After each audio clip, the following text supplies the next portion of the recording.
My alarm screamed at 2:45 in the morning. I slapped it silent and dragged myself out of bed, every muscle protesting. 16 hours at Boston Animal Emergency Clinic yesterday.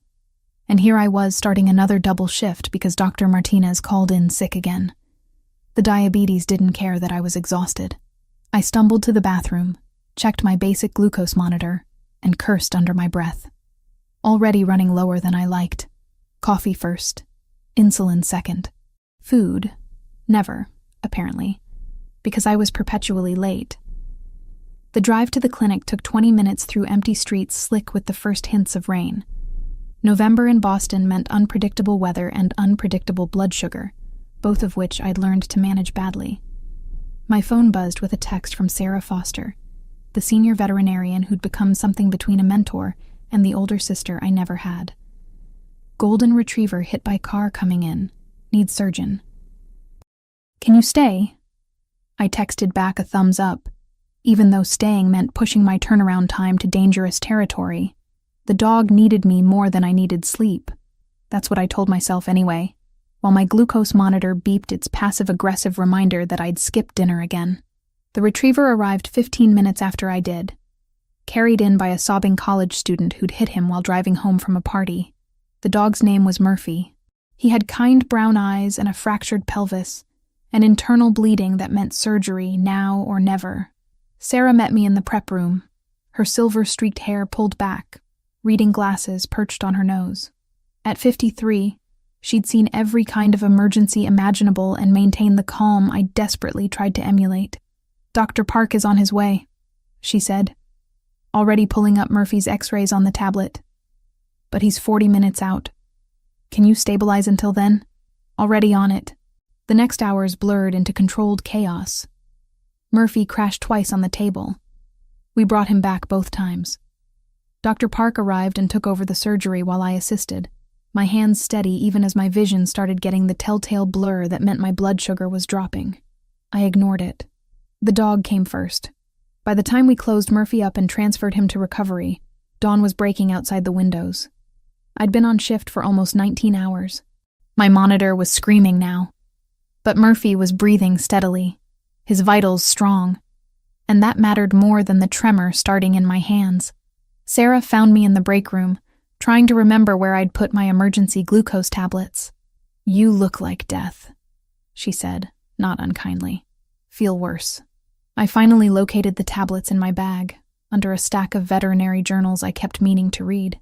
But Murphy's stable. That's what matters. "Murphy is stable because you're brilliant and stubborn. Those qualities will also get you killed if you don't take care of yourself." She handed me a granola bar from her personal stash. "Eat, now, and then go home before you pass out in my clinic." "I'm fine." "Hannah," she used the voice that made junior vets snap to attention. "You saved a dog's life tonight. Don't make me have to save yours." I ate the granola bar. The glucose tablets followed. My monitor stopped screaming, but the exhaustion settled deeper into my bones.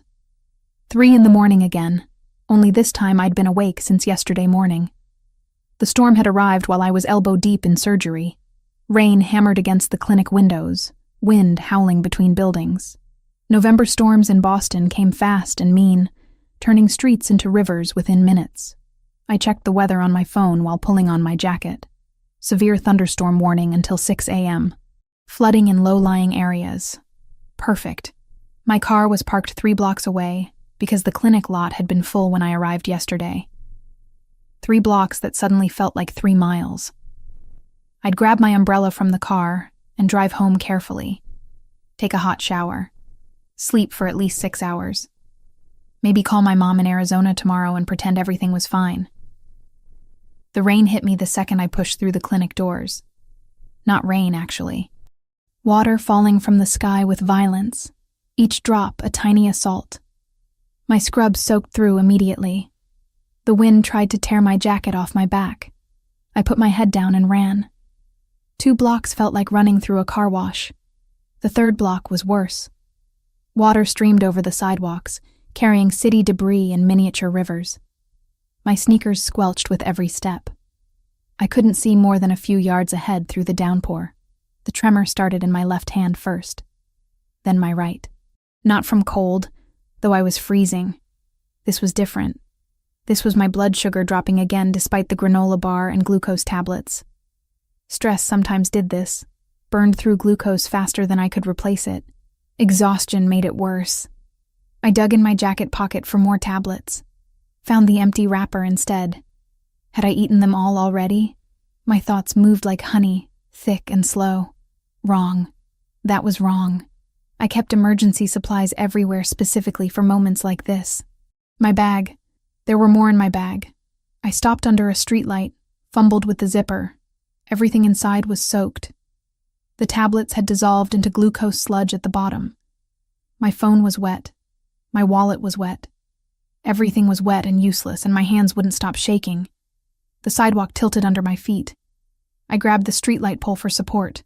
The metal was slick with rain. My vision narrowed at the edges, tunnel vision closing in. This was bad. This was dangerously bad. I needed to sit down. Needed to get somewhere dry. Needed to call for help. I fumbled my phone out, tried to unlock it. My fingers weren't working properly. The screen was too wet. The password was suddenly impossible to remember. Was it Mom's birthday or mine? Why couldn't I remember my own birthday? My knees buckled. I went down hard, palms hitting the concrete. Pain registered distantly. The rain kept falling. I tried to get up. My legs wouldn't cooperate. This was how it happened sometimes. Diabetics found unconscious in weird places because they'd pushed too hard, ignored too many warning signs. I managed to roll onto my side. The streetlight above me blurred into a halo of light through the rain. Beautiful, actually. Strange thought to have while dying. But there it was. The water pooling around me was cold. I should probably try to get up again. In a minute. Just needed to rest for a minute. The world faded to gray, then darker gray, then nothing at all. Consciousness came back in pieces. Cold water on my face. Something hard under my back. Movement. The sensation of being lifted, carried. Strong arms under my knees and shoulders. The rain still falling, but somehow distant now. I tried to open my eyes. Managed slits. Saw the interior of a car. Leather seats. Expensive. The scent of something woodsy. Masculine. Someone was talking, voice low and urgent. Not talking to me. Talking on a phone. I need Carson. Now. I don't care what time it is. Wake him up. The voice was deep, controlled, with an accent I couldn't quite place. Italian, maybe. Or just East Coast money. The kind of voice used to being obeyed immediately. I have a woman. Found her unconscious in the storm. She's wearing a medical alert bracelet. Type 1 diabetic. A pause. I already gave her some juice. She's breathing but not fully conscious. How long until he can get here? Another pause. I felt the car moving, smooth and fast. My head was pillowed on something soft. A jacket. His jacket. Too long. Tell him to meet me at my place. And have him bring everything he needs to treat severe hypoglycemia. The phone call ended. I tried to speak. Managed something between a moan and a whimper. Immediately the man's face appeared above mine. All I could make out were dark eyes and strong features. He said something I didn't catch. Stay with me. He repeated louder. You're going to be fine, but I need you to drink this. Something sweet and cold pressed against my lips. Orange juice. I drank automatically, some primal survival instinct taking over. The liquid burned going down. I coughed, drank more. He supported my head with one hand, patient and steady. Good. Keep drinking. I finished the juice box. My brain started firing synapses in something resembling proper order. I was in a car. A stranger's car. Being driven somewhere by someone I couldn't see clearly. Every self-defense class I'd ever taken screamed danger. But I was also alive when I'd been dying on that sidewalk. So maybe danger was relative. Where? I managed to croak out. Somewhere safe and dry. The man's voice again, calm and certain. I'm taking you to my home. My doctor will be there. Hospital. The word came out clearer. Take me to a hospital. Hospitals ask questions, make reports. You'll be safer with me. If you don't stabilize in the next 15 minutes, I'll take you to Mass General myself, he added, already checking the timer on his watch. My doctor is en route either way. That should have terrified me. Instead, my traitorous brain latched onto the word safer and decided to trust it. The juice was working. I could feel my blood sugar climbing back toward normal. My vision cleared enough to actually see the man now. Dark hair, maybe black, swept back from a face that belonged on Roman statues. Strong jaw, straight nose, lips that looked cruel until he spoke, and then softened just slightly. But it was his eyes that held me. Deep brown, almost black, intense in a way that made me feel seen. Actually seen, not just looked at. "Who are you?" I whispered. "Someone who found you when you needed finding." He reached past me, pulled something from the floor. My bag, soaked and pathetic. "I need to check your identification. Don't panic." He went through my bag with efficient movements, found my wallet, pulled out my license. I watched him study it, watched his expression shift subtly as he read. "Hannah Mitchell, 28, veterinarian." His eyes met mine. "You were a long way from home in that storm. Work." My tongue felt thick but functional. "The clinic, emergency surgery. You saved lives and nearly lost your own doing it." Something in his voice suggested he understood that particular brand of self-destruction. Noble, foolish, but noble. The car slowed, turned. Through the window I could see gates opening, wrought iron and security cameras. We were definitely not going to a hospital. We were going somewhere private and protected, and probably expensive based on the glimpse of manicured grounds I caught before the rain obscured everything again. "I'm calling the police," I said, with more strength than I felt. "No, you're not." He said it kindly, but with absolute certainty. "Your phone is dead from the water, and you're in no condition to walk anywhere. So you're going to let my doctor examine you, make sure you're stable, and then we'll discuss what happens next. This is kidnapping. This is rescue. There's a difference." The car stopped. He killed the engine. "I'm going to carry you inside. You're going to let me. Because the alternative is trying to walk on your own and passing out again in my driveway." He was right. I hated that he was right. My legs felt like water. My head still swam. The juice had stabilized me, but I was far from recovered.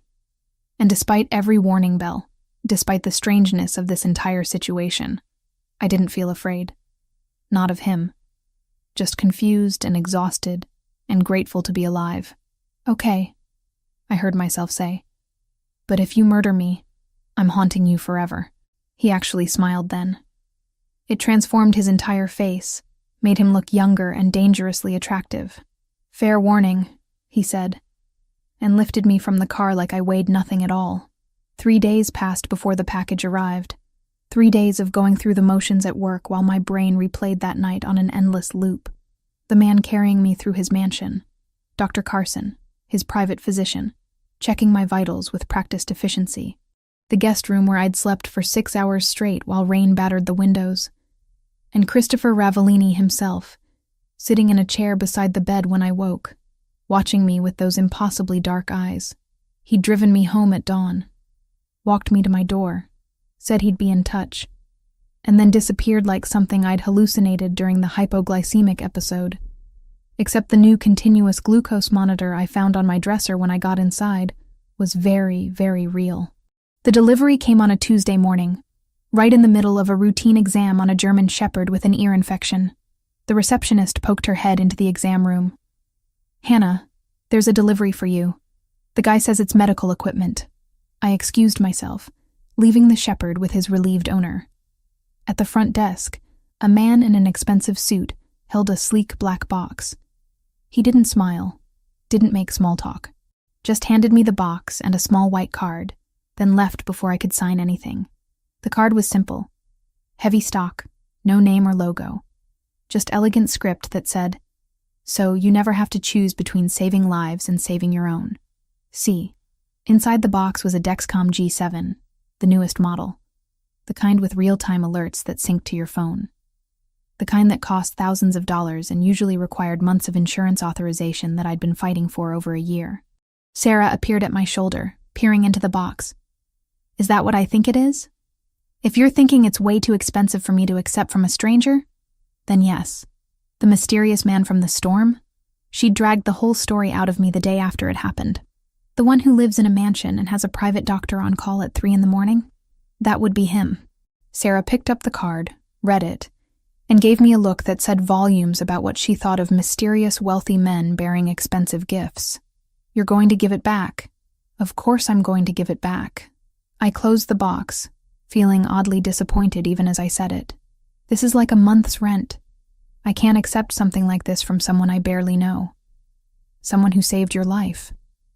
That doesn't mean I owe him thousands of dollars in medical equipment. Sarah studied me with the expression she reserved for junior vets making questionable decisions about treatment plans. You've been checking your glucose every hour since that night. You're scared it'll happen again. This monitor could prevent that. I'm fine with my current system. Your current system almost got you killed. She wasn't wrong. My basic monitor had failed me. Or I'd failed it. Either way, the result had been the same. But accepting this from Christopher felt like crossing a line I didn't fully understand yet. That evening, my phone rang. Unknown number. I almost didn't answer. Did you receive the package? His voice, smooth and unhurried, sent an involuntary shiver down my spine. I did, and I can't accept it. Why not? Because it's wildly expensive and I barely know you. You know I found you unconscious in a storm and made sure you survived. That's not nothing. I paced my small living room, phone pressed to my ear. That's exactly my point. You already did too much. I don't need charity from strangers. It's not charity, Hannah. It's practical. You have a dangerous condition and inadequate equipment to manage it. I have the means to solve that problem. Simple mathematics. Nothing about this is simple. Then let me complicate it further. Have dinner with me Saturday. The subject change caught me off guard. What? Dinner. Saturday night. I'll pick you up at 7. I didn't agree to that. You didn't refuse either. I could hear the amusement in his voice. Considerate payment for the monitor. 1 meal in exchange for potentially saving your life again. Seems like a fair trade. That's not how this works. Then explain to me how it works. I stopped pacing. Through my window, I could see the street where I'd collapsed. 3 blocks away. But I'd walked past that spot twice since then. Each time feeling a chill that had nothing to do with the temperature. I don't know you, I said finally. I don't know anything about you, except you have money and resources and a doctor who makes house calls. For all I know, you're dangerous. I am dangerous. He said it without hesitation. But not to you. How can you possibly know that? Because if I wanted to hurt you, I had ample opportunity that night. Instead, I made sure you were safe and drove you home. That should tell you everything you need to know. It should have.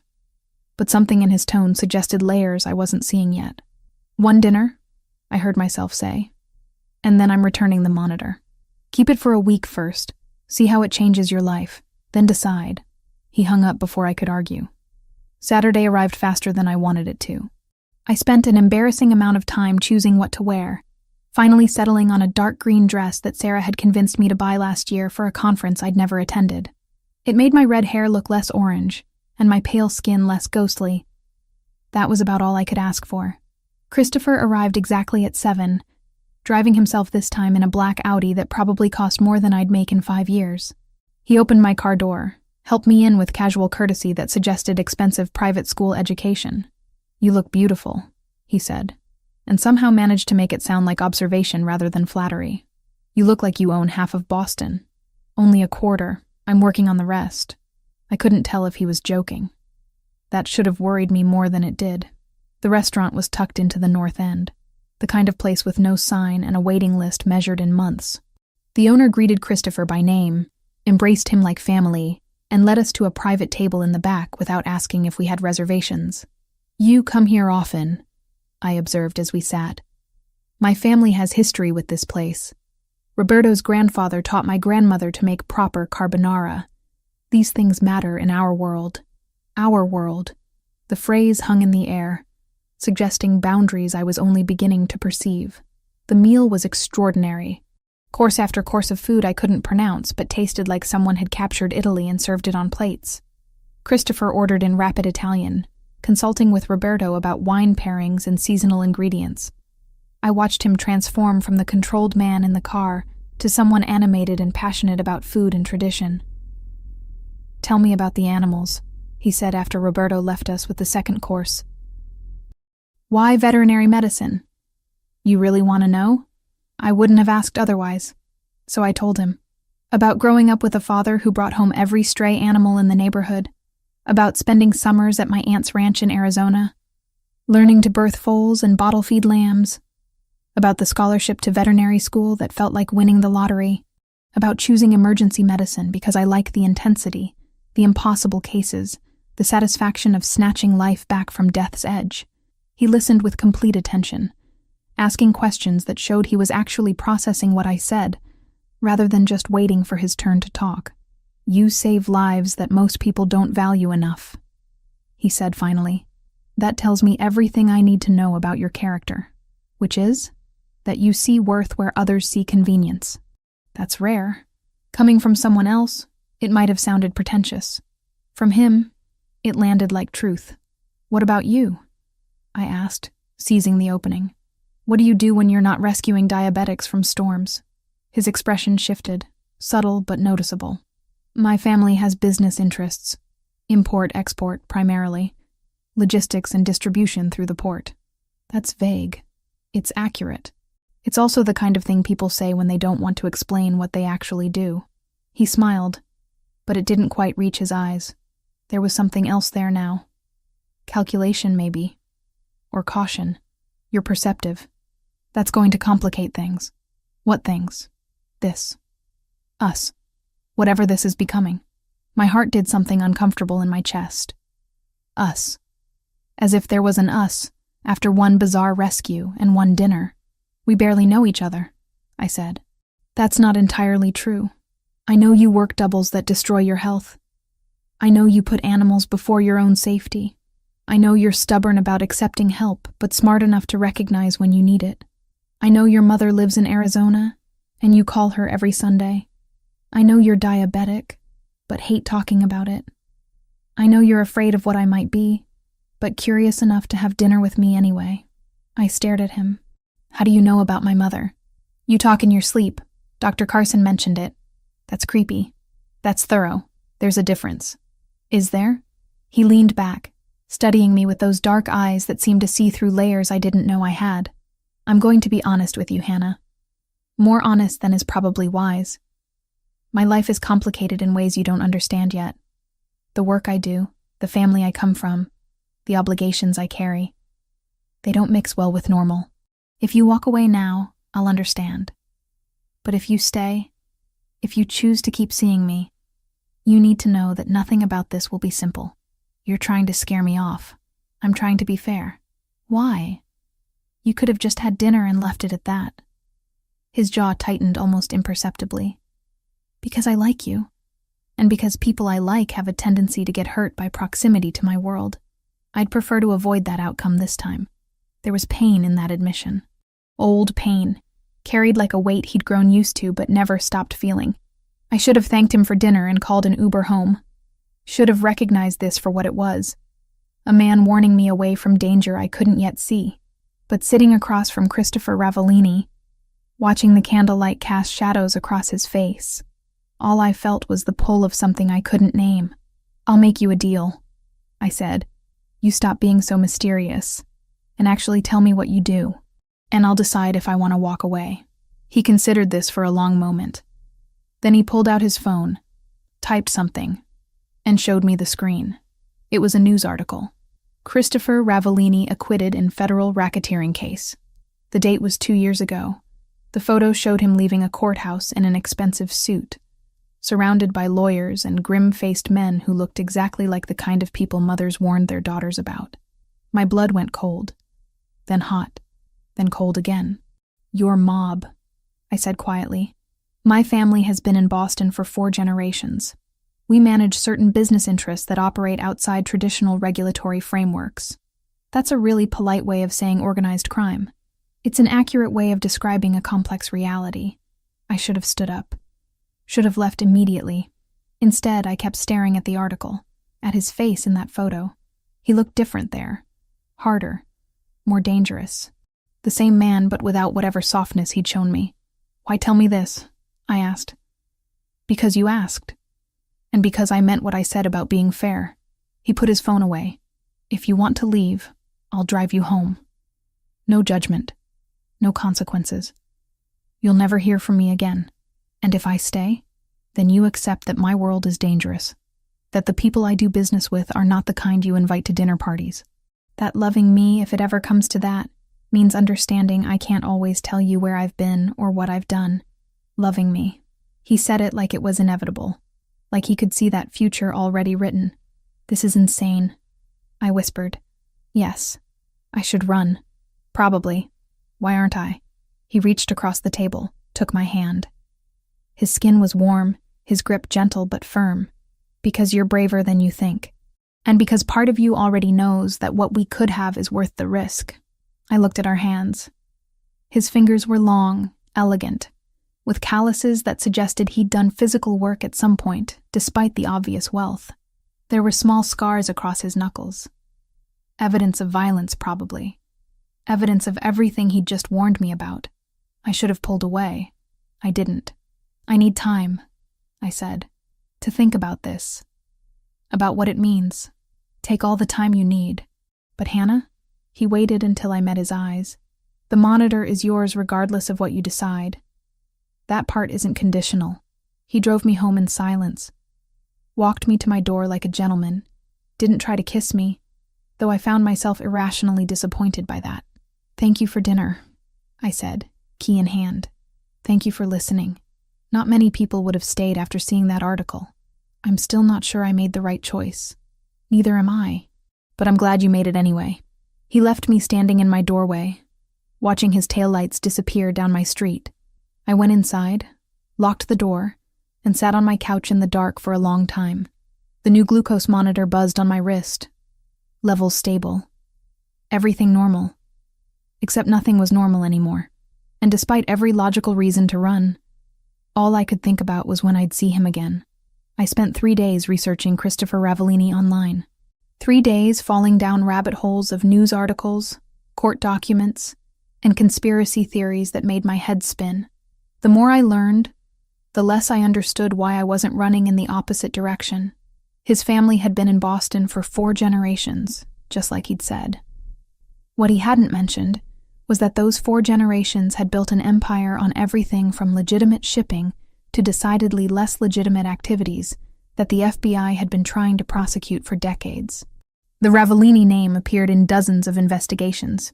It was never quite proven, never quite disproven. Christopher himself was something of an enigma in the articles I found. He'd taken over as head of the family 5 years ago after his father died of a heart attack. Under his leadership, the family had somehow become both more powerful and more untouchable. The federal case against him 2 years ago had fallen apart spectacularly when key witnesses recanted and evidence mysteriously disappeared. I should have deleted his number, should have thrown away the glucose monitor and pretended that night in the storm had never happened. Instead, I called him on Wednesday evening, standing in my apartment with my heart in my throat. He answered on the second ring. "Hannah." Just my name, but the way he said it made my stomach flip. "I've been thinking," I said, "about what you told me, about your world. And I have questions. A lot of them. Ask. Not on the phone. In person." There was a pause. When he spoke again, I could hear the smile in his voice. "I can be at your place in 20 minutes. "No." The word came out sharper than I intended. "Somewhere public. Somewhere normal. The coffee shop on Hanover Street. The one that stays open late. I'll see you there in 30 minutes. He hung up before I could argue about the location. I Googled the place. It was in the North End, what the articles had referred to as traditional Ravellini territory. Of course it was. I arrived first, ordered a cappuccino I didn't want, and claimed a table near the window where I could watch the street. The neighborhood was beautiful in that old Boston way. Brick buildings and narrow streets that had probably looked the same for 100 years. People walked past speaking Italian, stopping to greet each other with the easy familiarity of a true community. Christopher appeared exactly 30 minutes after he'd hung up. He moved through the coffee shop like he owned it, which he probably did, and every person there seemed to know him.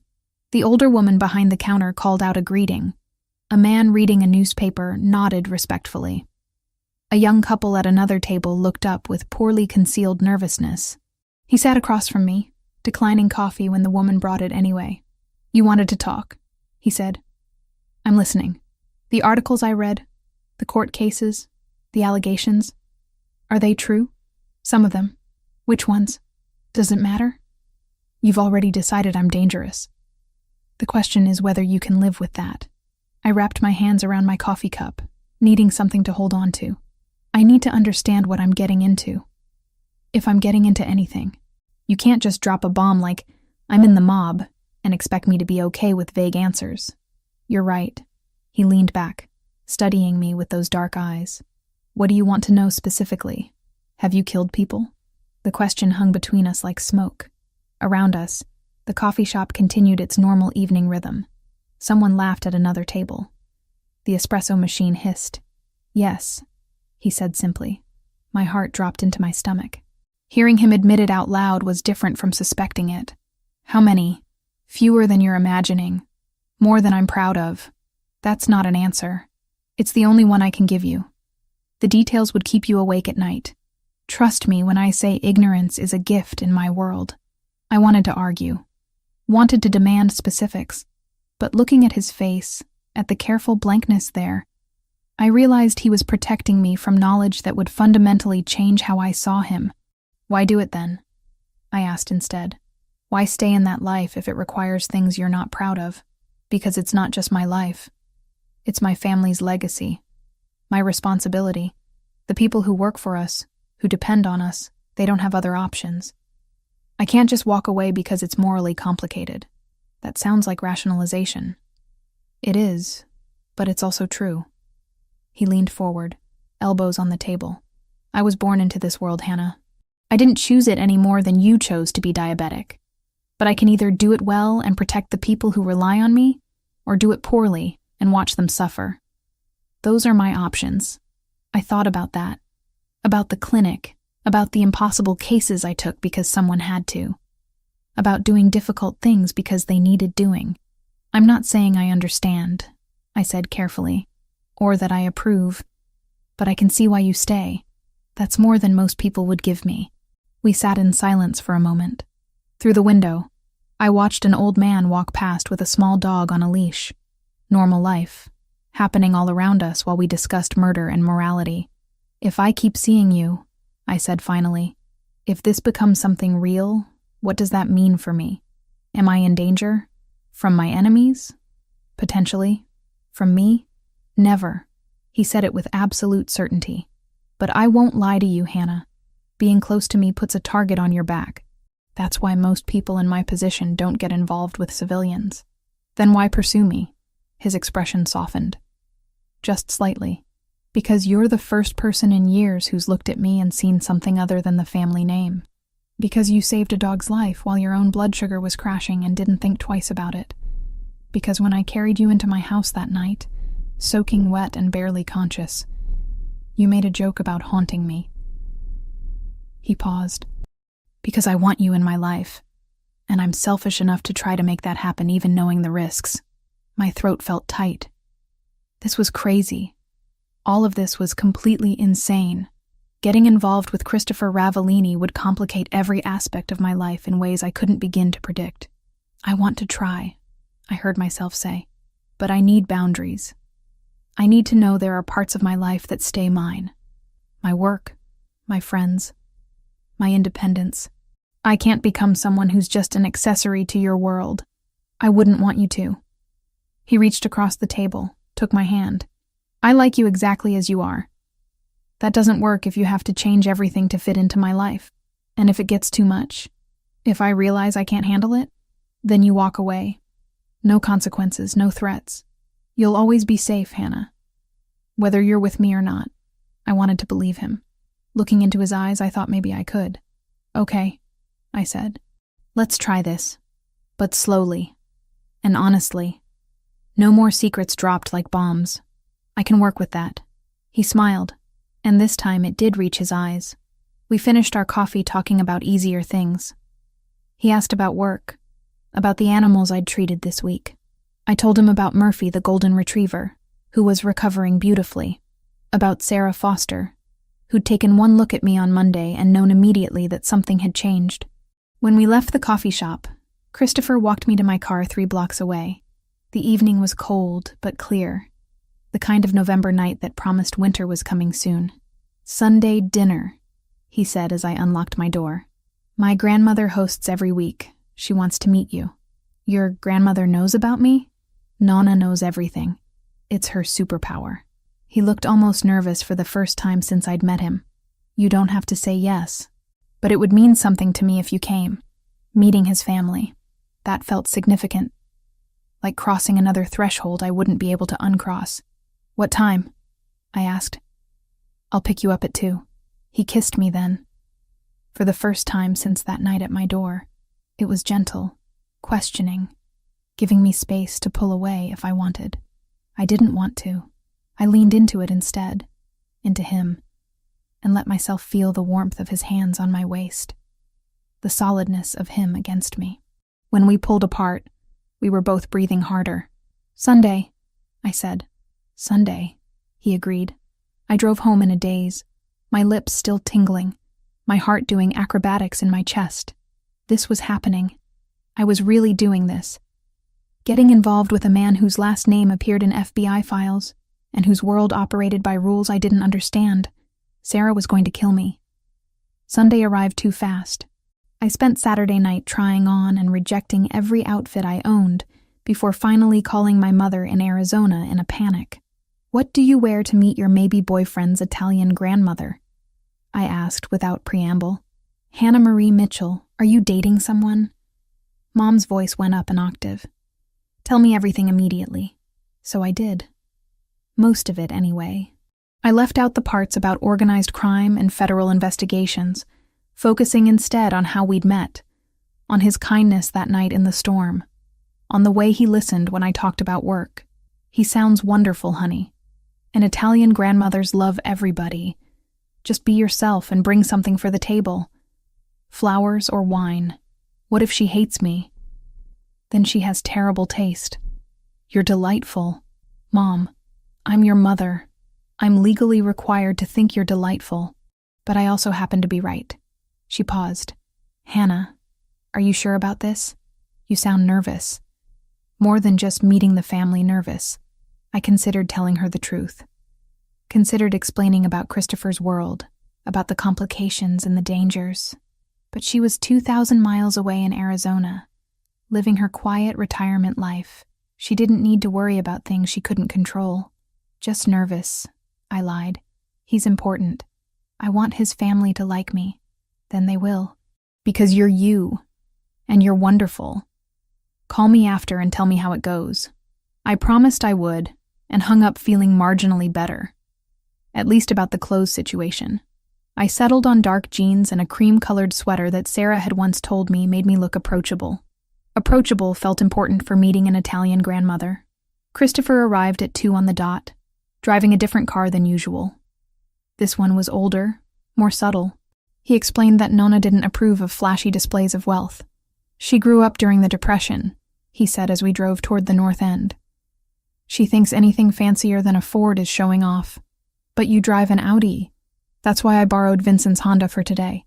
The house was a 3-story brick building on a narrow street, indistinguishable from its neighbors, except for the immaculate condition of the front steps and the lace curtains in every window. Before we even reached the door, it flew open, and a tiny woman in her 80s appeared, already talking in rapid Italian.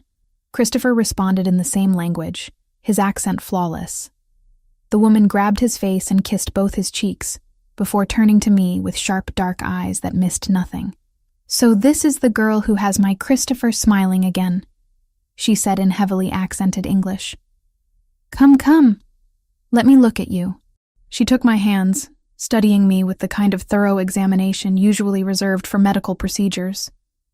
Then she pulled me into a hug that smelled like garlic and flour and something sweet I couldn't identify. "You're too skinny," she declared. "We fixed that today. Come inside. Everyone is waiting." Everyone turned out to be about 20 people. Aunts, uncles, cousins, children running underfoot. The house was loud and warm and chaotic in ways that made my quiet childhood with just me and Mom feel impossibly distant. Christopher stayed close, his hand at the small of my back, introducing me to person after person whose names I immediately forgot. They all spoke a mixture of English and Italian, switching mid-sentence without seeming to notice. Dinner was served family-style at a table that had been extended to fit everyone. Pasta, meatballs, chicken, vegetables, bread, wine flowing freely. I was seated next to Nonna, who kept putting food on my plate while asking questions about my work. "You save animals," she said, nodding approvingly. "This is good. Christopher, he saves nothing. Only takes." "Nonna," Christopher protested from across the table, but he was smiling. "It's true. You break things, you build things, but you don't save things." She patted my hand. "You are good influence. Maybe you teach him." The meal stretched for hours. After we ate, after the dishes were cleared, people lingered over coffee and pastries. Children played in the living room while adults talked and laughed. Christopher disappeared into another room with some of his uncles, leaving me with Nonna and a collection of aunts who wanted to know everything about my family, my education, my plans. I answered as honestly as I could while being vague about the parts that mattered. Yes, my mother lived in Arizona. No, I didn't have siblings. Yes, I'd always wanted to be a veterinarian. No, I hadn't thought much about marriage or children yet. That last answer earned me a collective sigh from the aunts. "She's young," Nonna said firmly. "And Christopher needs time to prove he's worth keeping. Let them be." When Christopher finally reappeared, there was tension in his shoulders that hadn't been there before. Whatever he'd discussed with his uncles had not been entirely pleasant. He caught my eye and gave a small nod toward the door. I stood, making my goodbyes. Nonna hugged me again, this time whispering in my ear, "He's a good boy, my Christopher. Hard life, hard choices, but good heart. You'll see." In the car, Christopher was quiet. I waited until we were several blocks away before asking, "What happened in there?" "Family business. Nothing you need to worry about. That's exactly the kind of thing you promised not to say." He glanced at me, then back at the road. "There's a situation developing, with an organization trying to move into territory we control. It's being handled." "Handled how?" "Carefully, strategically, in ways that hopefully avoid violence." He paused. "But that's not guaranteed." Fear curled in my stomach. Not for myself, but for him. "Is it dangerous?" "Everything about my life is dangerous, Hannah. That's the reality you signed up for." We drove in silence back to my apartment. At my door, Christopher pulled me close, resting his forehead against mine. "Nonna loved you," he said quietly. "She told me I'd be an idiot to let you go. She's a wise woman." "She is." He pulled back to look at me. "The situation I mentioned. It might mean I'm less available for a while. Fewer dinners, fewer calls. I need you to understand it's not about you." "How long?" "Could be days. Could be weeks. Depends on how things develop." I cupped his face, feeling the stubble there, the warmth of his skin. "Be careful. Whatever you're doing, whoever you're dealing with, please be careful." "I will, I promise." He kissed me goodbye, deeper this time, with an urgency that suggested he was already preparing to leave. When he drove away, I stood in my doorway watching his taillights disappear, fear and longing tangled together in my chest. Sarah was right. I was in too deep already. And the worst part was knowing I didn't want to climb back out. Christopher's warning about being less available turned out to be an understatement. 2 days became 4, then a week. He texted sporadically, brief messages that told me nothing. "Working late. Things are complicated. Thinking of you." Each one felt like a breadcrumb leading nowhere. I threw myself into work because the alternative was sitting at home imagining worst-case scenarios. Murphy the golden retriever went home with his owner, fully recovered. A Persian cat came in with kidney failure that we managed to stabilize. A parrot with a respiratory infection. A rabbit with a broken leg. Each case was a distraction from the growing knot of anxiety in my chest. Sarah noticed, of course. She had a talent for reading my moods even when I tried to hide them. "He hasn't called," she said on Thursday afternoon, not even bothering to phrase it as a question. "He's busy. Family business. Hannah," she used her serious voice, the one that made junior vets straighten up. "I know you're falling for this man, but you need to protect yourself. Men who disappear without explanation don't suddenly become reliable. It's complicated. It's always complicated. That's what every woman says before she gets her heart broken." I wanted to argue. Wanted to explain that Christopher's world operated by different rules, that his silence wasn't about me but about protecting me. But how could I explain that without revealing exactly what kind of man I was involved with? "I can handle myself," I said instead. Sarah looked at me with something that might have been pity. "I know you can. I just don't want you to have to." That evening, I was locking up the clinic when a black SUV pulled into the parking lot. Not Christopher's car. This one was bigger, more aggressive. 2 men got out, both wearing suits that fit too well to be off the rack.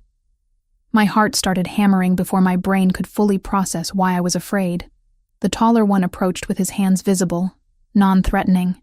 "Dr. Mitchell, I'm Bruno. I work with Christopher." Bruno. The name from Sunday dinner. One of Christopher's men. "What's wrong? Is he hurt?"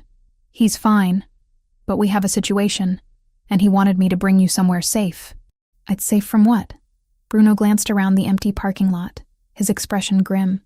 "There are people who know about you. People Christopher has problems with. He doesn't want to take chances with your safety." Ice slid down my spine. This was what Christopher had warned me about. The danger of being close to him. "I'm not going anywhere until you tell me exactly what's happening. The Yamaguchi organization has been moving product through Boston without permission. Christopher's been negotiating with them to back off. Negotiations haven't gone well." Bruno shifted his weight. "They've been watching his movements, which means they've been watching you. Why would they care about me? Because they've seen him with you. And people in our world use leverage however they can find it." My stomach dropped. I wasn't just Christopher's girlfriend anymore. I was a potential weakness. A target. So what? I'm supposed to hide until this is resolved? That could be weeks. Christopher has an apartment, secure building, armed guards, everything you need. It's temporary. Just until we handle the situation. Handle it how? Bruno's expression darkened. "You don't want to know those details, Dr. Mitchell." He was right. I didn't. But I also hated the idea of hiding, of letting fear dictate my life. I have patients, animals that depend on me. Dr. Foster said she'll cover your shifts. Christopher already arranged it. Of course he did. Without asking me. Without giving me a choice in how my own life was managed. And if I refuse, then I stay here and make sure nobody gets to you. Either way, you're protected. But Christopher would prefer you somewhere more secure. I looked at the clinic, at my car in the lot, at the normal life I'd built that suddenly felt impossibly fragile. "Can I at least pack a bag? I'll follow you home. We'll get whatever you need, then move you to the apartment." The drive to my place felt surreal. Bruno's SUV behind me the whole way, a constant reminder that this was really happening, that Christopher's world had caught up to mine in ways I'd been too naive to fully anticipate. At my apartment, I packed quickly. Clothes, toiletries, my laptop, the glucose monitor that Christopher had given me. Bruno waited in the hallway, professional and distant, giving me space while making it clear he wasn't leaving. My phone buzzed. "Christopher, finally. Bruno told you?" "He did. This is insane, Christopher." "I know. I'm sorry. This isn't what I wanted." His voice was tight with stress I'd never heard before. "But I can't risk anything happening to you. Not because of my problems. Where are you? Dealing with it. Making sure the Yamaguchi understand that crossing my family has consequences." "What kind of consequences?" Silence on the other end. Long enough that I knew the answer would be one I didn't want to hear. The kind that end threats permanently. "You're going to kill people. I'm going to protect what's mine. There's a difference." "Is there?" "Yes." He said it with absolute certainty. "One is murder. The other is survival. In my world, you don't get the luxury of choosing neither." I sat on my bed, surrounded by half-packed bags, feeling the weight of every decision that had led me here. I should have walked away that night at the coffee shop, but you didn't. And now we're both in too deep to pretend otherwise." He paused. "Bruno will take care of you. The apartment is safe. I'll come to you as soon as I can." "When?" "I don't know. Days, maybe. However long it takes to end this. And if something happens to you, it won't. You can't promise that. Watch me." His voice softened. "I've survived worse than the Yamaguchi, Hannah. I'm not going anywhere. Not when I finally have something worth coming home to." The line went dead. I stared at my phone, at his name on the screen, and tried to swallow past the lump in my throat. Bruno appeared in my doorway. "Ready?" I wasn't, but I nodded anyway. The apartment was in a high-rise downtown, the kind of building with a doorman and keycard access and cameras everywhere. Bruno walked me through security, introduced me to the guards on duty, and took me up to the 20th floor. The space was bigger than my entire apartment. Floor-to-ceiling windows overlooking the city. Modern furniture that looked expensive and barely used. A kitchen stocked with food I hadn't bought. Everything impersonal and sterile and wrong. "Christopher stays here sometimes," Bruno explained. "When he works late. You'll be safe here. Guards downstairs 24/7. Nobody gets in without authorization. So I'm a prisoner. You're protected. There's a difference." I was getting really tired of people telling me about differences that felt non-existent. Bruno showed me how to work the security system, gave me emergency numbers, and left me alone with instructions to keep the door locked and not go out alone. The silence after he left was deafening. I unpacked mechanically, putting my clothes in drawers that smelled like cedar and Christopher. The glucose monitor on my wrist buzzed a low alert. I'd forgotten to eat lunch. Classic. The kitchen had orange juice in the fridge. I drank it straight from the carton, too exhausted to care about manners, and sank onto the couch. This was my life now. Hiding in a luxury apartment while the man I was falling for dealt with threats using methods I didn't want to understand. This was what choosing Christopher meant. Fear and danger, and a world that operated by rules written in blood. My phone buzzed. A text from Sarah. "I know where you are. I know why. Call me when you're ready to talk." I should have called her immediately. Should have used her as the lifeline she was offering. Instead, I curled up on Christopher's couch, pulled a blanket around myself, and stared at the city lights through those massive windows. Somewhere out there, Christopher was handling things. Somewhere out there, people might be dying because I existed. Because loving me made him vulnerable in ways his enemies could exploit. The weight of that was almost unbearable. 3 days passed in the apartment. 3 days of Christopher texting sporadically, of Bruno checking in twice daily, of me pacing like a caged animal. Sarah covered my shifts without complaint. My glucose levels were surprisingly stable, probably because I had nothing to do but eat regular meals and monitor myself obsessively. On the 4th night, Christopher finally came. I heard the key in the lock after midnight, heard footsteps in the entryway. When he appeared in the doorway to the living room, I was already standing, heart pounding. He looked exhausted. There were dark circles under his eyes, stubble heavier than usual, tension in every line of his body, but he was whole. Alive. "Hannah." I crossed the space between us in 3 strides and slammed into him, arms wrapping around his neck, face buried in his shoulder. He caught me, held me tight, and I felt some of the tension drain out of both of us. "It's over," he said into my hair. "The Yamaguchi are gone. You're safe. What did you do?" "What I had to. What I always do." He pulled back to look at me, cupping my face in his hands. "But you don't need those details. You just need to know it's finished. People died. Yes. Because of me. No." His grip tightened. "Because they tried to use you against me. Because they made a choice that had consequences. This is not your fault, Hannah. It's mine for bringing you into my world in the first place." Tears burned behind my eyes. I'd spent 3 days trying to convince myself I could handle this, that being with Christopher was worth the cost. But now, faced with the reality of what that cost looked like, I wasn't sure anymore. "I'm scared," I whispered. "All the time now. Scared something will happen to you. Scared someone will come after me. Scared of what it means that I'm still here despite everything." Christopher pulled me close again, resting his chin on top of my head. "Fear means you understand the risks. That's good. That keeps you careful." He paused. "But I need you to trust me when I say I will do everything in my power to keep you safe. Always. No matter what it costs. That's what scares me most. What it might cost you. Then we're even. Because the thought of something happening to you nearly destroyed me these past few days." We stood there in the middle of his apartment, holding each other like lifelines. And I felt something fundamental shift. This was real now. Not just attraction or curiosity, or the thrill of something dangerous.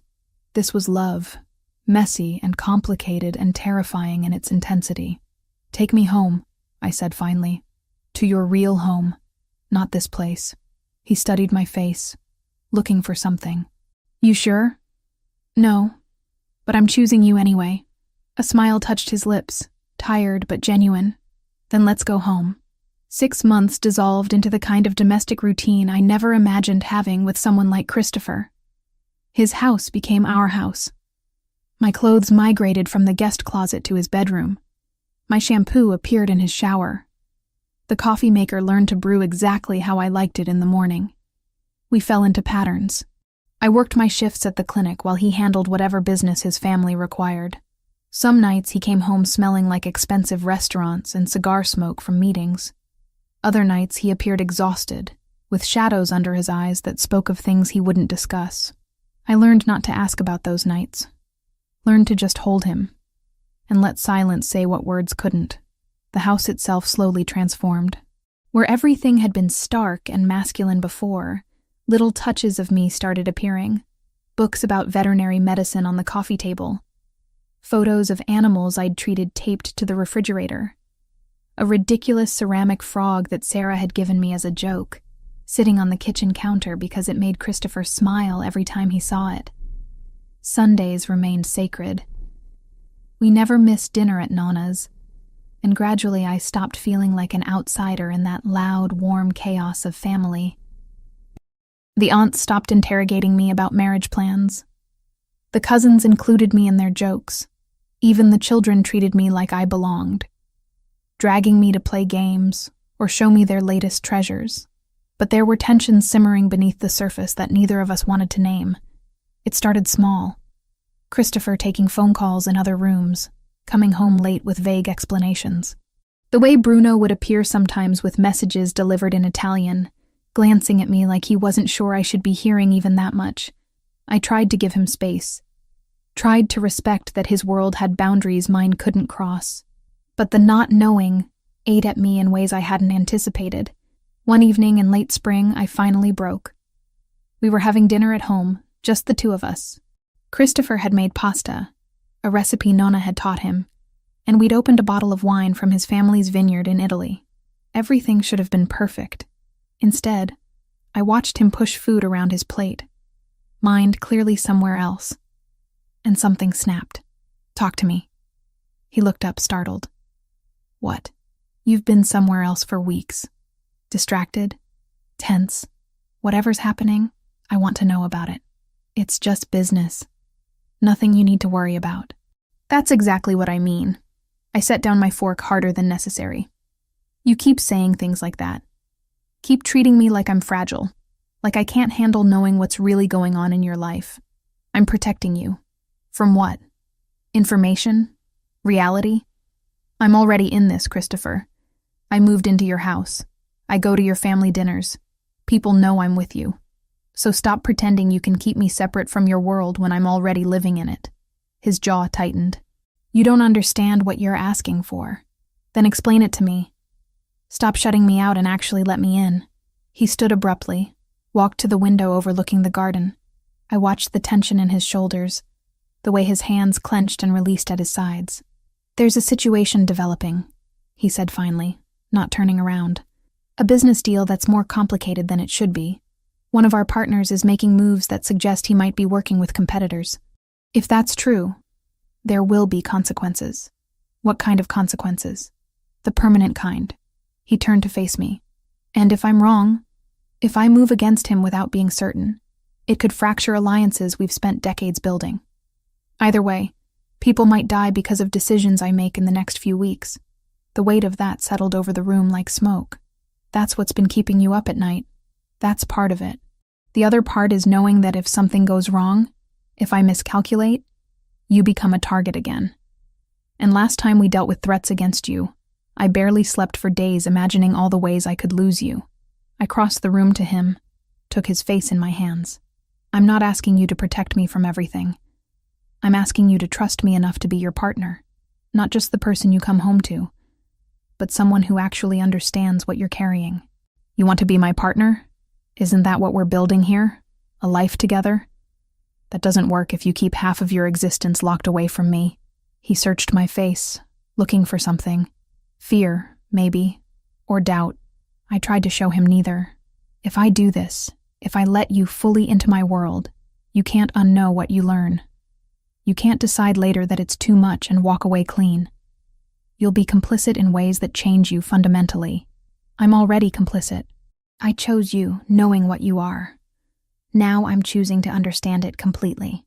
He kissed me then, deep and desperate, like he was sealing something between us. When we pulled apart, both breathing harder, he took my hand and led me to his study. The room was lined with bookshelves and filing cabinets, a massive desk dominating the center. Christopher unlocked one of the cabinets and pulled out a folder thick with documents. This is the partner I mentioned, Anthony Brunarelli. He's been with my family for 15 years, handles most of our legitimate import business. He spread papers across the desk. 3 months ago, shipments started going missing. Small amounts at first, easy to write off as warehouse errors, but the patterns escalated. I studied the documents, invoices, shipping manifests, warehouse reports, numbers that meant nothing to me, but clearly told a story to Christopher. You think he's stealing from you? I think he's diverting product to sell independently, which means he's working with someone who can move that volume. Probably one of the families trying to establish a foothold in our territory. Have you talked to him about it? Not yet. I need proof first. Accusations without evidence just give him time to cover his tracks or run. So what are you going to do? Christopher's expression went cold in a way I'd never seen directed at anything but distant threats. I'm going to watch him until he makes a mistake. And when he does, when I have undeniable proof, I'm going to make an example that ensures nobody else in my organization considers betrayal. You're going to kill him. If the evidence confirms what I suspect, yes, but cleanly, quickly, not with cruelty, just finality. He said it so calmly, like discussing weather. I should have been horrified. Maybe part of me was. But standing there looking at the man I loved explaining the mechanics of necessary violence, I felt something else. Understanding, maybe, or acceptance that this was who he was and what his world required. Show me the rest, I said. So he did. For the next 3 hours, Christopher walked me through the architecture of his family's operations. The legitimate businesses that provided cover and income. The less legitimate ones that generated the real power. The network of alliances and rivalries that governed Boston's underworld. The rules, unwritten but absolute, that kept violence contained and business flowing. By the end of it, I wasn't braver, just better briefed. If you need me to leave the clinic again, you tell me first, I said. He nodded once. No surprises. Not for you. It wasn't romance. It was policy. And for the first time, it felt like we had one. He explained how disputes were mediated, how territories were negotiated, how betrayals were handled.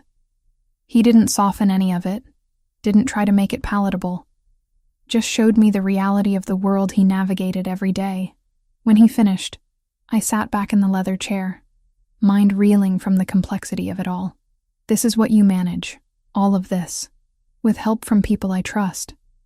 But ultimately, yes, the decisions are mine. The responsibility is mine. He poured us both whiskey from the bottle he kept in his desk. Now you understand why I try to keep you separate. It's heavy, Hannah. And once you're carrying this knowledge, you can't put it down. I took the whiskey, sipped it, felt the burn. I'd rather carry it with you than watch you carry it alone. He came around the desk, pulled me to my feet, and just held me. Neither of us spoke for a long time. We didn't need to. Something had shifted between us. A barrier removed. We were partners now. In every sense that mattered. The investigation into Brunarelli took another 2 weeks. Christopher showed me the evidence as it accumulated. Security footage of him meeting with known associates of rival families, bank records showing unexplained deposits, shipping manifests that didn't match actual inventory. By the end, even I could see the betrayal was undeniable. When? I asked one night as we reviewed the final pieces of evidence. Tomorrow. I've called a meeting with the senior members of the family. Brunarelli will be there. I'll confront him with everything we have. And if he confesses? Then it ends quickly. And if he doesn't? Then it ends anyway, just with more witnesses to the evidence. I took his hand, threaded my fingers through his. I want to come. He stared at me. Absolutely not. You said I was your partner. Partners don't hide from difficult moments. Hannah, this isn't a board meeting. This is an execution. I know what it is. And I know if I stay home tomorrow while you do this, it creates exactly the kind of separation we just agreed to eliminate. I don't have to be in the room, but I want to be there, at the warehouse or wherever it happens. Close enough that you know I'm choosing to stand with you through all of it. He started to argue. I watched him form the words, the protests, the logical reasons why I should stay far away. Then I watched him realize none of them mattered if we were serious about being true partners. You stay in my office, he said finally. You don't see what happens. You just wait until it's done. Okay. And if I tell you to leave, you leave immediately. No questions. Agreed. He pulled me close, rested his forehead against mine. I don't deserve you. Probably not. But you're stuck with me anyway. The next evening, I rode with Christopher to one of the family's warehouses near the port. The building was massive, shadowy in the fading light. Inside, it smelled like shipping crates and motor oil, and something else I couldn't identify. Christopher's office was on the second floor, overlooking the main warehouse floor through large windows. He settled me there with a kiss that tasted like goodbye, and walked down to where several men were already gathered. I watched through the glass as Brunarelli arrived. He looked nervous, but trying to hide it. The other men, including Bruno and Vincent, stood with crossed arms and hard expressions. Christopher started speaking. I couldn't hear the words, but I could see Brunarelli's reaction. Denial at first, then desperation as Christopher presented document after document. Finally, something that looked like resignation. The conversation lasted maybe 15 minutes. At the end, Brunarelli nodded once. Christopher said something to Bruno, who led Brunarelli toward a door at the far end of the warehouse. I turned away from the window then. I'd wanted to be here, to show Christopher I could handle his world. But I didn't need to watch the moment of violence itself. That felt like a line I could draw while still honoring my commitment. 10 minutes later, Christopher returned to the office. His hands were clean, his clothes unstained, but something in his eyes was heavy. It's done. I went to him, wrapped my arms around him, and just held on. Let's go home, I said into his chest. We drove back in silence. At the house, I made him tea while he stood at the kitchen sink, washing his hands even though they were already clean. Washing away something invisible that only he could see. Later, in bed, he held me close and whispered into the darkness. Thank you for being there, for not running. Where would I run to? I turned to face him. You're my home now, all of you. Even the parts that scare me. I love you, Hannah Mitchell. More than I thought I could love anyone. My throat tightened with emotion. He'd said it. Finally said the words we'd been dancing around for months. I love you too. All of you. The good, the complicated, and everything in between. We made love slowly that night, reverent and tender. Afterward, tangled together in the sheets, I felt the weight of what we'd become to each other. Partners in every sense. Bound together by choices that couldn't be unmade. Christopher fell asleep first, his breathing evening out. I lay awake a while longer, watching the moonlight paint patterns across the ceiling, and thought about the phone call I needed to make tomorrow.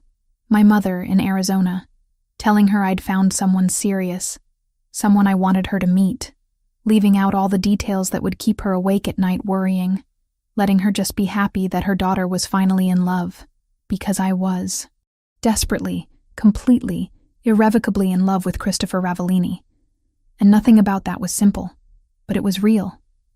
And it was mine. and that mattered more than anything else. Life settled into something I'd never imagined possible. Christopher's house became our house in every meaningful way. My veterinary textbooks shared shelf space with his business ledgers. My ridiculous collection of coffee mugs crowded his minimalist kitchen. Even the garden behind the house showed evidence of my influence, with herbs I'd planted for cooking and flowers I'd chosen for no reason, except they made me happy. We hosted Sunday dinners at Nana's faithfully.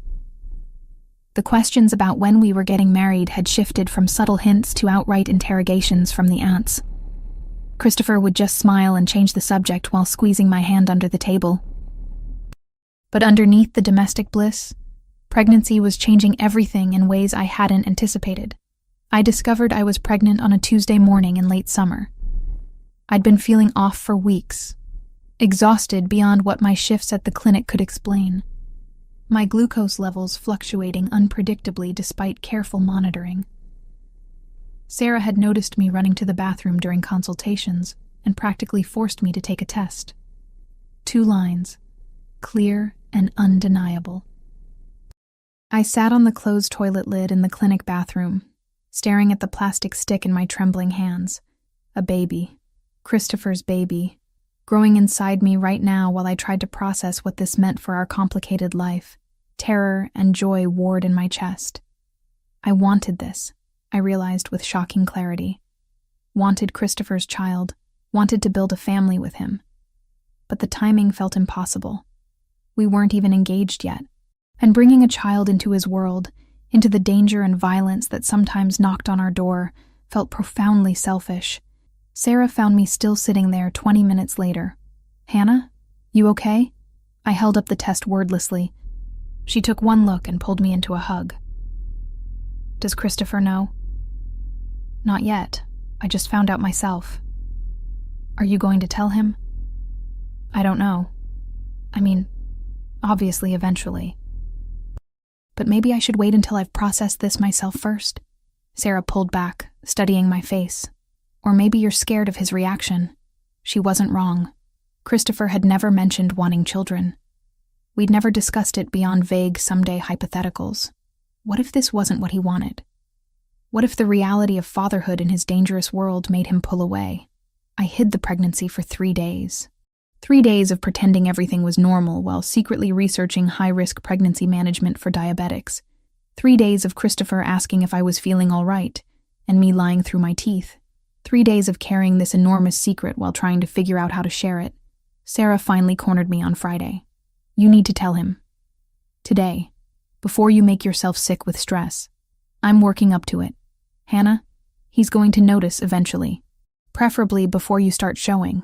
She was right. Of course she was right. That evening, I came home to find Christopher in the kitchen attempting to make dinner. He'd gotten better at cooking over the past months, though he still approached it with the same intense focus he applied to business negotiations. "Hey." He looked up from chopping vegetables. "How was work?" "Good. Busy." I set my bag down, trying to summon courage I didn't feel. "Can we talk?" The knife stopped moving. Christopher read tension in voices the way other people read books. "What's wrong?" "Nothing's wrong exactly, it's just..." I took a breath. "I'm pregnant." The knife clattered to the cutting board. Christopher stared at me, frozen. His expression completely unreadable. The silence stretched so long I started to panic. "Christopher, say something." He crossed the kitchen in 2 strides and pulled me into his arms, holding me so tight I could barely breathe. "Are you sure?" Took 3 tests. All positive. He pulled back just enough to cut my face, searching my eyes. "How long have you known?" 3 days. 3 days? Something flickered across his face. "Hurt, maybe. Why didn't you tell me immediately?" "Because I was scared. We never talked about this. About having children. And your world is so dangerous, Christopher. What if bringing a baby into it is the most selfish thing I could do?" He kissed me then. Fierce and desperate. "This is not selfish.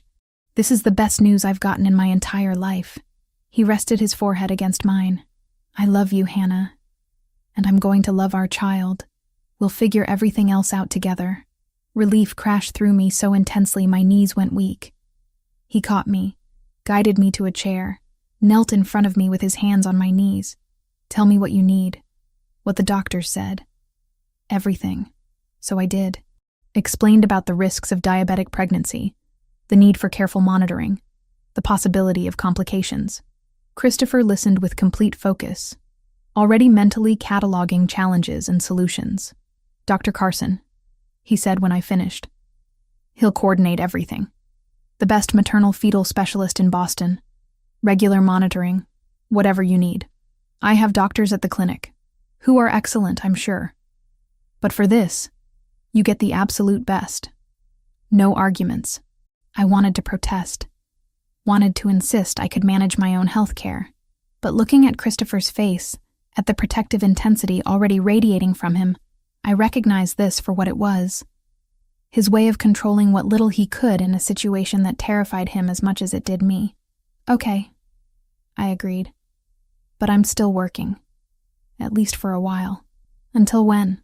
Until my body tells me to stop. I'm not going to bubble wrap myself for 9 months, Christopher. The pregnancy is high risk, but that doesn't mean I'm fragile." He opened his mouth to argue, closed it, tried again. "Can we compromise?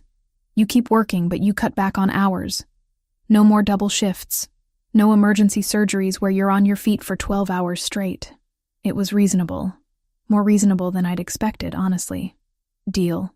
He pulled me close again, one hand moving to rest gently on my still flat stomach. "We're having a baby," he said, voice full of wonder. "Holy hell, Hannah, we're having a baby!" That night, he called Nonna immediately. I could hear her shriek of joy through the phone from across the room. Within an hour, my phone was buzzing with congratulations from every aunt, cousin, and extended family member in his network. "They're excited," I said, scrolling through messages. "Nonna's first great-grandchild. She's been waiting for this moment since I was born." Christopher pulled me onto the couch, arranging me against his chest. "We should get married." My heart stuttered. "What?" "Married. Before the baby comes.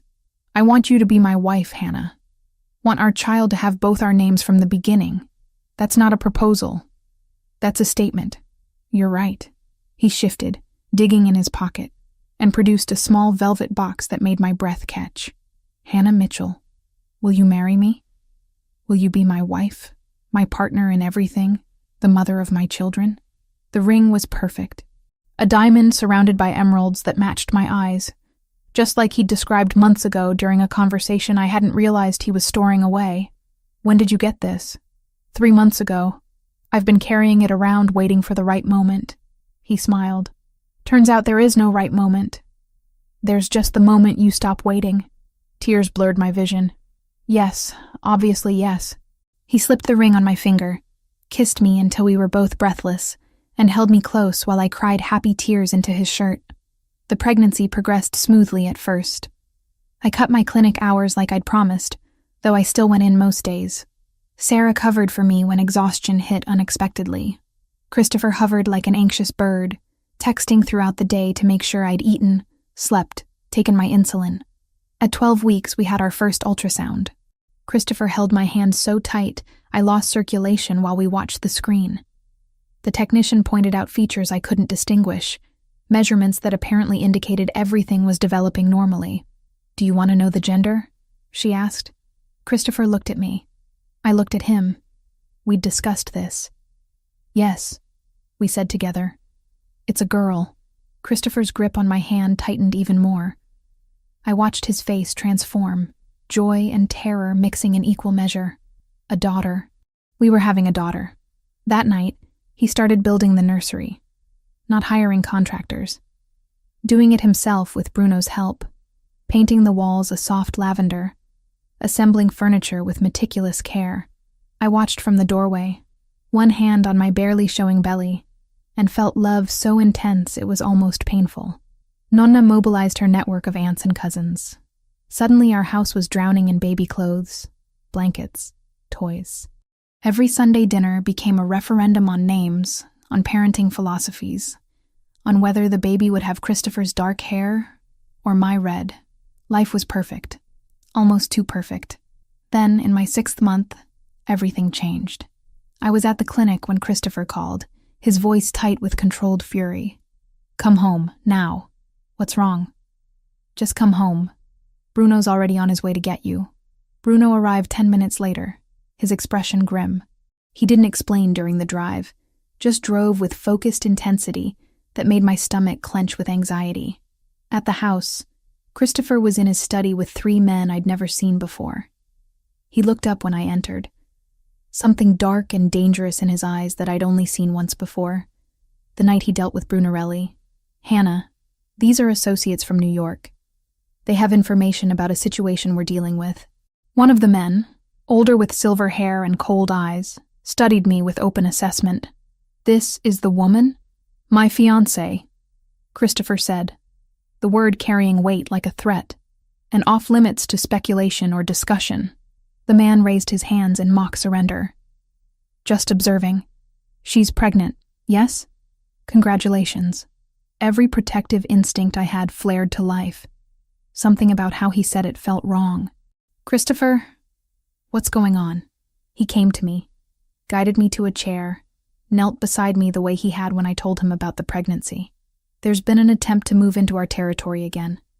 Not the Yamaguchi this time. Someone else. Someone who's been asking questions about my family. About you." Ice slid down my spine. "What kind of questions?" "The kind that suggest they're looking for leverage, for vulnerabilities they can exploit." The silver-haired man spoke again. "We have intelligence suggesting they're planning something in the next few weeks. Something designed to draw Christopher out, to make him act rashly. Using me," I said flatly. "And the baby. That's the theory we're working with," Christopher confirmed. "Which is why you're not going to the clinic anymore. Not until this is resolved." "Christopher, I can't just stop working." "Yes, you can. And you will." Steel in his voice now. "I'm not negotiating on this, Hannah. You and our daughter are the only things in this world I can't lose. I won't risk either of you to maintain some semblance of normal routine." I wanted to argue. Wanted to insist on my independence, on my right to continue my life despite threats. But looking at his face, at the barely controlled fear there, I recognized this wasn't about controlling me. It was about a man terrified of failing to protect the 2 people who mattered most. "How long?" I asked instead. "However long it takes to eliminate the threat. Days, maybe weeks. And what do I do in the meantime? Hide in this house like a prisoner? You stay safe. You let me handle this." He took my hands. "Please, Hannah, don't fight me on this. Not when the stakes are this high." I looked at the men in his study, at their hard faces and calculating eyes. This was his world. The violence and danger I'd accepted when I chose to love him. But accepting it in theory and living it while 6 months pregnant were very different things. "Okay," I said finally. "But you check in with me. Every day. Multiple times. I need to know you're safe too. Deal." He kissed me, gentle despite the tension radiating through his body, and sent me upstairs with Bruno standing guard outside our bedroom door. That night, Christopher came to bed late, carrying the weight of whatever plans they'd made. I was still awake, hand on my belly, feeling our daughter kick. "She's active tonight," I said, as he slid under the covers. He placed his hand over mine, feeling the movement. "She's strong, like her mother. Tell me honestly, how dangerous is this situation?"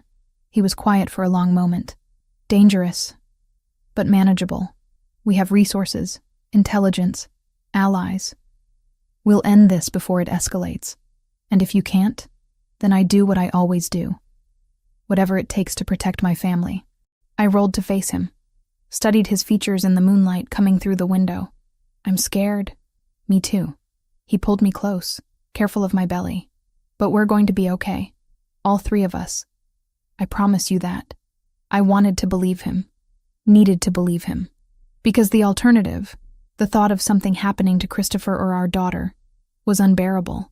We lay there together, feeling our baby move between us, and I prayed that his promise was one he could keep. The pregnancy advanced with the kind of careful attention that only Christopher's resources could provide. Dr. Carson coordinated with the top maternal-fetal specialist in Boston, a woman who'd handled more high-risk diabetic pregnancies than I could count. My glucose levels were monitored obsessively. Every ultrasound was triple-checked, every symptom documented and analyzed. Christopher's protectiveness reached new heights that bordered on suffocating. He'd negotiated the threat from the rival organization with brutal efficiency, ending it in ways I chose not to examine too closely. But even after that danger passed, he remained hyper-vigilant about my safety and health. I negotiated my way back to the clinic for scheduled appointments only. No emergencies. Sarah covered the unpredictable cases while I handled routine exams and consultations.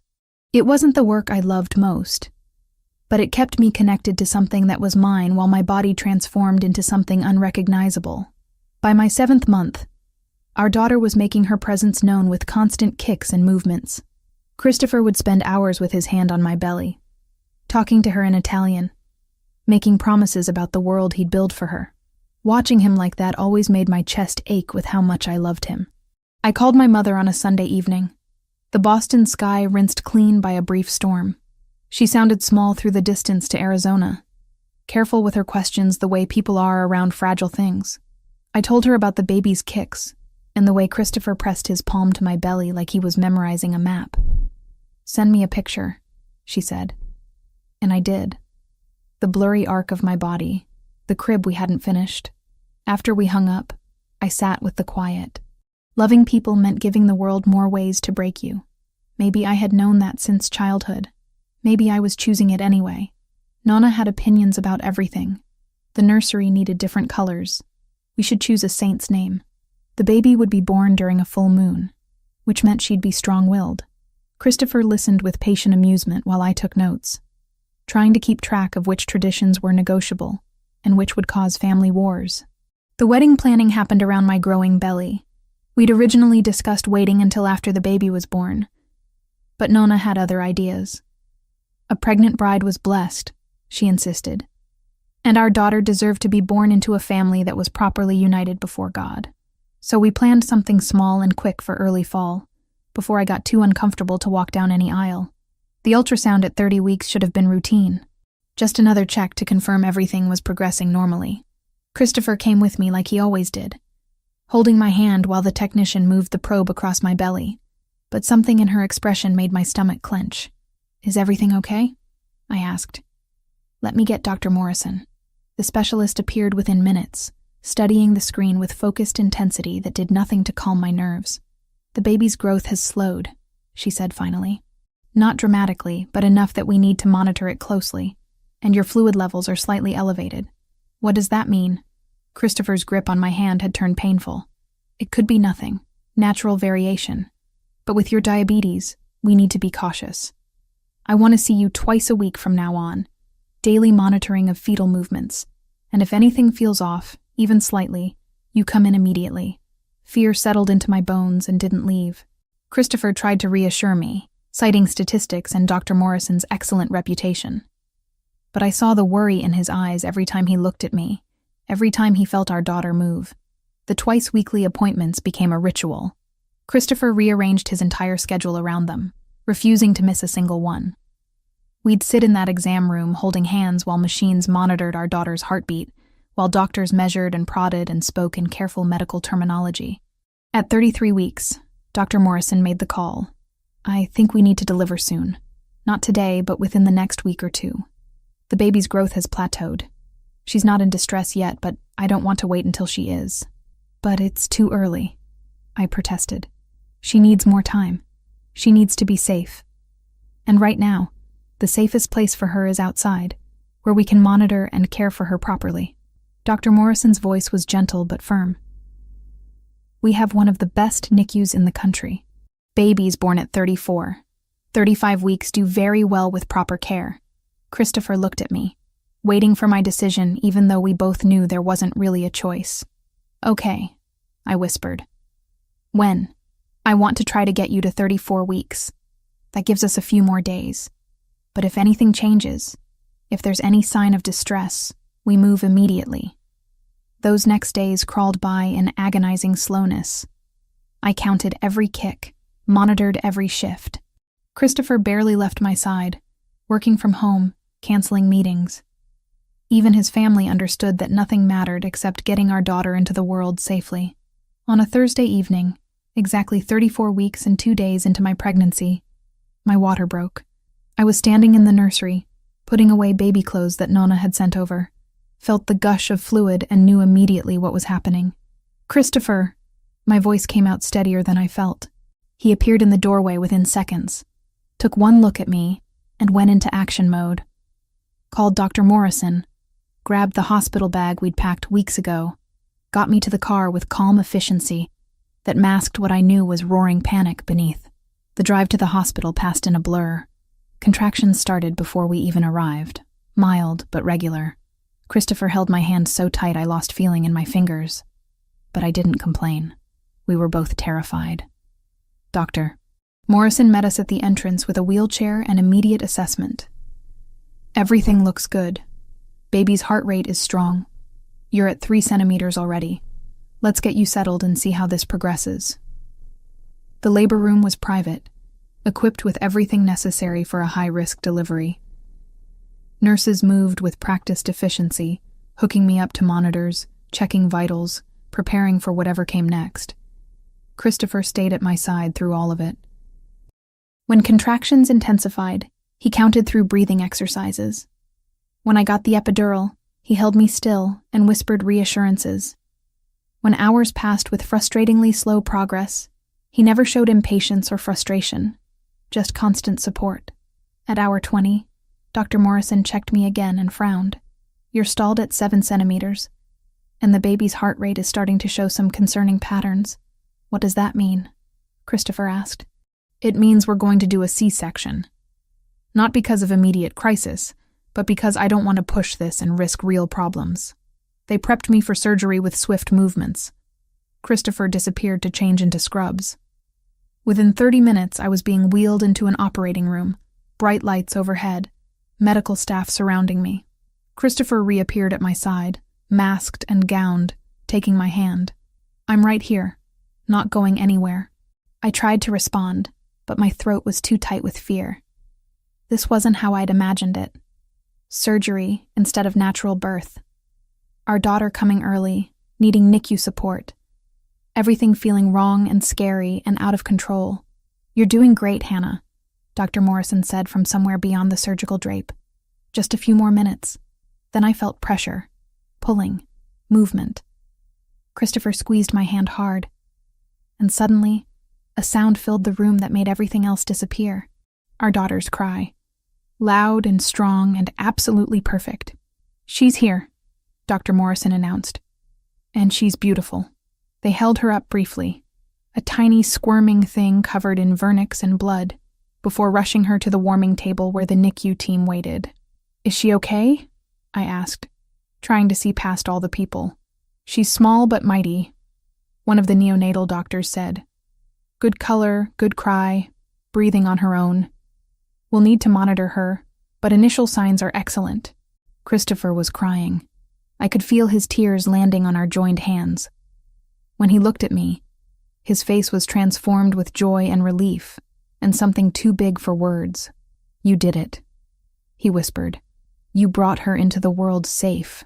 They brought our daughter to me for just a moment before taking her to the NICU. 5 pounds, 2 ounces of perfect human. Dark hair like Christopher's, my nose, eyes that weren't quite focused yet, but seemed to look right through me. "Hello, Lucia," I whispered, using the name we'd chosen weeks ago. "Welcome to the world, baby girl." Then she was gone, surrounded by medical staff who would care for her while they finished my surgery. Christopher stayed with me through the stitches and cleanup, through the transfer to recovery. Then he went to the NICU to be with Lucia while I rested. When he returned hours later, he showed me photos on his phone. Our daughter under warming lights, wires, and monitors attached, looking impossibly small and fragile. "She's doing well," he said. "Breathing on her own, glucose levels stable. The doctor says if she continues like this, she'll be home within 2 weeks." I started crying then, relief and hormones and exhaustion all crashing together. Christopher climbed carefully onto the hospital bed beside me, holding me while I sobbed into his chest. "We made it," I said when I could finally speak. All three of us, he agreed. "And now we get to start the rest of our lives." 2 days later, I was released from the hospital, but Lucia stayed in the NICU. It destroyed me to leave her there, but the staff reassured me this was normal for babies her age. She needed to gain weight, prove she could regulate temperature and maintain glucose levels independently. Christopher drove me home, got me settled, then went immediately back to the hospital to sit with our daughter. He split his time between caring for me and being with Lucia, somehow managing both while running his business remotely. Nonna arrived with food and opinions and gentle bossiness that made me cry with gratitude. She showed me how to use the breast pump, how to manage recovery pain, how to prepare for bringing a tiny human home. On day 12, the NICU doctors cleared Lucia to leave. Christopher brought her home wrapped in the blanket his grandmother had made, placed her carefully in my arms, and we both just stared at her in wonder. This was our family now, imperfect and complicated and born out of a storm that had brought us together. But ours. Completely and irrevocably ours. The wedding happened 2 weeks after we brought Lucia home. Nonna had insisted we not wait, that our daughter deserved parents married before God. Christopher and I were too exhausted from sleepless nights to argue. We kept it simple. Just family in Nonna's garden, under the ancient oak trees that had witnessed generations of Ravellini celebrations. I wore a cream dress that fit around my post-pregnancy body without making me feel self-conscious. Christopher wore a dark suit that made his eyes look impossibly deep. And Lucia, barely a month old, slept through the entire ceremony in Sarah's arms. My mother had flown in from Arizona 3 days earlier. Meeting Christopher for the first time while holding her premature granddaughter had been overwhelming for her, but I'd watched him win her over with gentle patience, showing her how to support Lucia's fragile neck, explaining the NICU procedures in terms she could understand. The ceremony itself lasted maybe 20 minutes. A priest who'd known Christopher's family for decades spoke about love and commitment and the sacred bonds of family. When it came time for vows, Christopher held both my hands and spoke with raw honesty that made my throat tight. I promise to protect you and our daughter with everything I have, to build a life where you can both be safe and happy, to love you through every storm that comes, the way you've loved me through mine, to be the man and father you both deserve, even when I fall short, to choose you, every day, for the rest of my life. My own vows felt inadequate by comparison, but I meant every word. I promise to be your partner in everything, light and dark, to stand beside you when the world gets complicated, to raise our daughter knowing the truth about who you are, all of you, and loving you anyway, to choose this life, this family, every single day. When the priest declared us married, Christopher kissed me with tenderness that somehow contained everything we'd been through, the fear and danger and impossible choices that had brought us here, the love that had survived all of it. Lucia woke up crying halfway through the reception, demanding food with impressive lung capacity for someone who'd spent her first weeks connected to monitors. I excused myself to nurse her in Nonna's bedroom, grateful for the quiet. Sarah found me there 20 minutes later. How are you holding up? Exhausted, overwhelmed, happy. I adjusted Lucia against my chest. Is that normal? To feel all of that at once? Perfectly normal. Sarah sat beside me on the bed. You just married a man whose world most people would run from. You have a premature daughter who's defying every odd. You're allowed to feel complicated things. Do you think I'm crazy for doing this? I think you're brave and honest about what you're choosing. She touched Lucia's tiny hand. This little one is lucky to have parents who see reality clearly, but love anyway. The rest of the evening passed in a blur of food and family and exhaustion. Christopher rarely left my side, one hand always finding mine, his attention split between me and Lucia. When his uncles tried to pull him aside for business discussions, he politely but firmly refused. Today is for my family. Business can wait. We drove home as the sun set.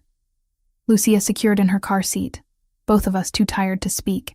At the house, Christopher carried our daughter inside while I followed, my body aching from standing too long. I'll get her settled, he said. You go rest. But I followed him to the nursery anyway, watched him change Lucia's diaper with practiced efficiency, lay her in the crib Nonna had used for him as an infant. He stood there for a long moment, one hand resting gently on her chest, feeling her breathe. She's so small, he whispered. Sometimes I'm terrified I'll do something wrong, that I won't be able to keep her safe. I came up behind him, wrapped my arms around his waist. You're already doing everything right. She's healthy. She's home. She has parents who love her more than anything. She has parents in a dangerous world. She has a father who will move heaven and earth to protect her. That's what matters. He turned in my arms, pulled me close. Thank you for marrying me, for giving me this family, for not running when you had every reason to. Where would I run? You're my home now. We stood there in the nursery, holding each other while our daughter slept, and I thought about how far we'd come. From that night in the storm when Christopher had found me unconscious and changed both our lives, through revelations about his world that should have sent me running, through pregnancy complications and premature birth, through every impossible choice that had led us here. This was our family now, built on honesty about darkness and light, on love that had survived every test thrown at it, on commitment made with open eyes to the reality of what we were choosing. 3 months later, Lucia had caught up developmentally to full-term babies her age. She smiled constantly, especially at Christopher. He would spend hours just holding her, talking to her in Italian, making promises about the world he'd build for her. I'd returned to the clinic part-time, working around Lucia's schedule.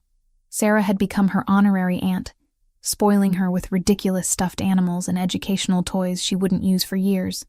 My mother visited monthly, splitting time between Arizona and Boston. She'd made peace with Christopher's world by choosing not to ask questions she didn't want answered. As long as you're happy and safe, she'd told me. That's all a mother can ask. Nonna had fully adopted me as family. Sunday dinners were mandatory, and she'd started teaching me to make Christopher's favorite dishes. The aunts treated Lucia like a princess, fighting over who got to hold her. Life had settled into something resembling normalcy. If you didn't look too closely at the armed security or the business Christopher conducted in his study late at night. One evening, I woke to find our bed empty. The baby monitor showed Lucia sleeping peacefully in her crib. I found Christopher in the nursery, sitting in the rocking chair with a book of children's stories in Italian. Couldn't sleep. I asked from the doorway. Just wanted to watch her breathe. He looked up at me. Sometimes I still can't believe she's real, that you're both mine. I crossed to him, settled onto his lap, even though I was too big to fit comfortably. We're yours, both of us. Completely. I know. That's what terrifies me, having something this precious to lose. So don't lose it. Keep doing exactly what you're doing. Loving us. Protecting us. Being the impossible man who saved my life and gave me everything I didn't know I needed. He kissed me, soft and slow. And I tasted gratitude and fear, and overwhelming love. In the crib, Lucia stirred, making the small sounds that meant she'd wake hungry soon. We stayed there anyway, holding each other in the quiet darkness, listening to our daughter breathe. This was what we'd built together. A family forged in storms and danger and love too stubborn to be sensible. A life that made no sense on paper, but felt right in every way that mattered. I'd collapsed alone in a storm once, ready to die because I'd pushed too hard and ignored too many warnings. Christopher had found me there in the rain, carried me to safety, and somehow along the way we'd found salvation in each other. Now we had Lucia, had this house full of her things and our compromises, had Sunday dinners with Nonna and morning coffees while our daughter napped, had the complicated reality of loving someone whose hands weren't clean, but whose heart was wholly mine. It wasn't perfect. It would never be simple. But looking at Christopher holding me in the nursery, at our daughter sleeping peacefully, at the life we'd built despite every obstacle, I knew I wouldn't change a single choice. The storm had brought us together, and together, we could weather anything.